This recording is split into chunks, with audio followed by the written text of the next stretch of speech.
The Weight of Gold. A story of wisdom and wealth.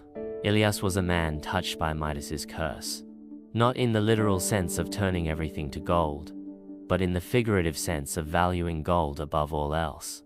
From his youth, the gleam of gold had held him captive.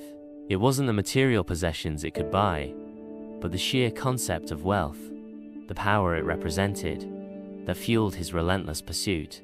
His life was a testament to his obsession. He toiled day and night, not for the joy of creation or the satisfaction of a job well done, but for the accumulation of wealth. Every waking moment was strategized, every relationship assessed for its potential to yield financial gain.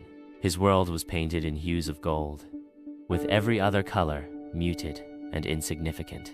As Elias aged, his wealth grew exponentially. He owned properties, stocks, and businesses that spanned continents. Yet, his life was a barren landscape. The laughter of children, the warmth of companionship, the quiet joy of a sunset. These were experiences that remained foreign to him. His heart, like his vaults, was locked, guarded by the very wealth he had so diligently amassed. One day, while inspecting one of his many warehouses, Elias stumbled upon an old leather-bound book tucked away in a dusty corner. Out of sheer curiosity, he opened it. It was a collection of ancient parables, stories of wisdom passed down through generations. He scoffed at first, dismissing them as irrelevant to his life of tangible achievements. But something compelled him to read on. One story struck a chord within him. It was the tale of two farmers. One farmer prayed for wealth, believing it would solve all his problems. The other prayed for wisdom, believing it would guide him through any situation.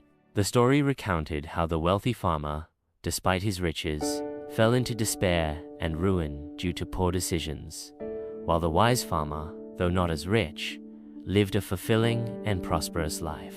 The story was a mirror held up to Elias's soul. He saw his own reflection in the wealthy farmer, a man rich in possessions but poor in spirit. The realization was a jolt, a rude awakening from his lifelong slumber. Elias began to see the world with new eyes.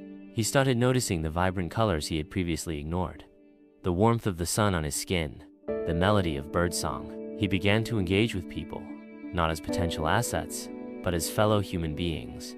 He discovered the joy of giving, not as a calculated investment, but as an act of genuine kindness. He started divesting his wealth, not recklessly, but thoughtfully.